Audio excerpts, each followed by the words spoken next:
Saturday, December 26th, 2015. Derek Davis here with Rob Vino, sportsbettingtoday.us, and Rob Vino Sports. Lots of bowl games today. Let's go here with game 231, 232, Indiana and Duke. Indiana -3 and 72.5. The total game opened at Indiana -1.5 and a total of 66.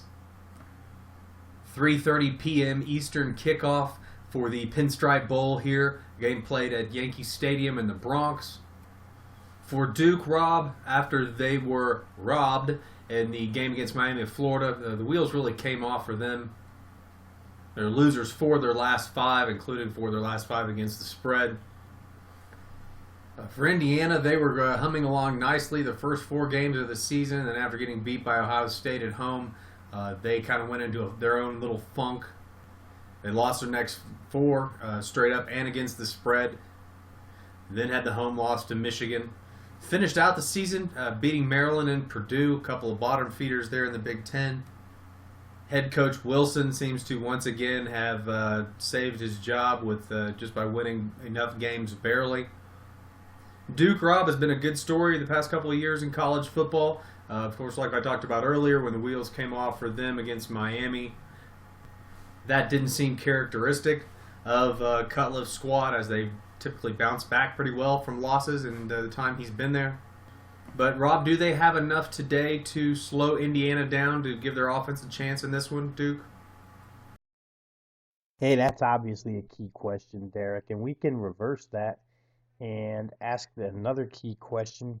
Can Indiana slow Duke down? The Indiana defense has been absolutely miserable, not just this season, but last season, the season before, the season before. So Indiana not going to stop anybody. They're going to try and outscore you in their or to their benefit this afternoon. The fact that Duke's best defensive pass cover guy, Jeremy Cash, is out of this game. That's a huge blow to Duke. Cash out of the defensive backfield, not only great in coverage, but a solid tackler. He brings a lot to the table to that Duke defense, and without him, you have to figure Nate Sudfeld and company for Indiana are going to find some gaping holes in the Duke defense. Let's just take a look at what they did total defense-wise to close the season here. They play North Carolina to start November 7th, the first week of November. UNC goes for 704 yards and 66 points. Come back and play Pittsburgh the following week. Pittsburgh gains 448 and scores 31. Following week, they play Virginia. Virginia goes for 502 yards against the Duke defense and 42 points.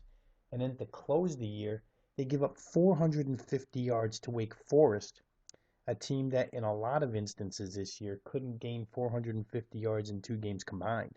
So this has been a defense that's been absolutely shredded in the back third of the season. I realize they've had some time off here from the 28th of November, their final game, to now, the 26th of December, just about a month to prepare. Listen, you can't prepare for Indiana's offense, and when you have an injury like Cash in your defensive backfield, that leaves a pretty big void. I think Indiana will do what they want offensively against Duke. But again, like I said to start this, the question is, can Indiana do anything to stop Duke and Thomas Sirk, who has taken this offense by storm? Duke, to start the season, David Cutcliffe, the head coach of the Duke Blue Devils, made a statement, and he said it as loud to as many people as would possibly listen or write it down, that he wanted to run the football. The next step for Duke and their progress up the ACC food chain would be to start running the football effectively and winning the battle at the line of scrimmage from an offensive standpoint. And they ran it fairly well this year, but guess what? Their quarterback, Thomas Sirk, is their leading rusher.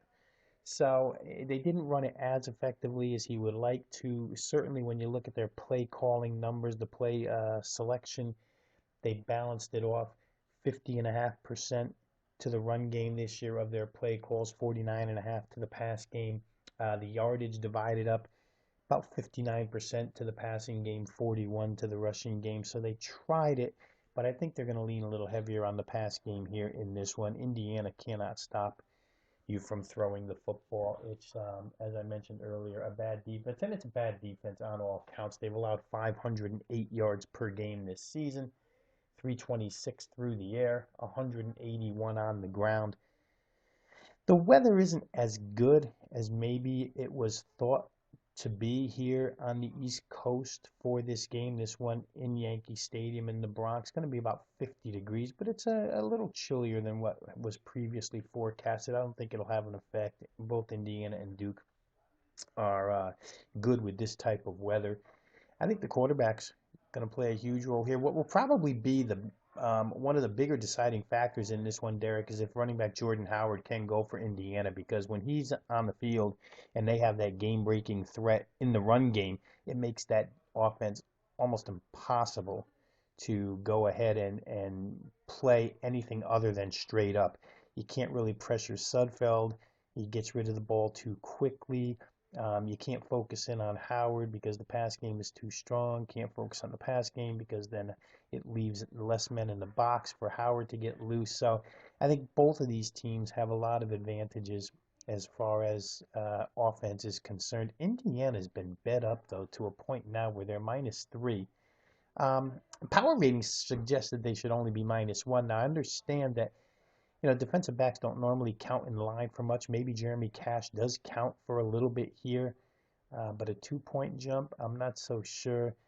Hard to trust Indiana as a favorite just because they do allow so many points. That would be my concern with them.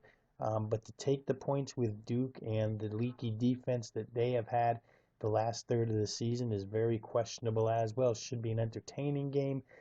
Don't know that I like either side here. If we look at it from a first half, second half perspective, there's not much to go on with Indiana. They've been a pretty good over team in the first and second half. They've gone 8-4 over the total in the first half, 8-4 over the total in the second half so far this season. With Duke, they've been pretty much the same, but the first half has been their really strong suit as far as covering point spreads is concerned. Duke in the first half, 8-3 against the spread this year. Don't know that the numbers are going to hold up for this game. Just a couple other things that you can look at. Should be entertaining, just don't have a real way to go here.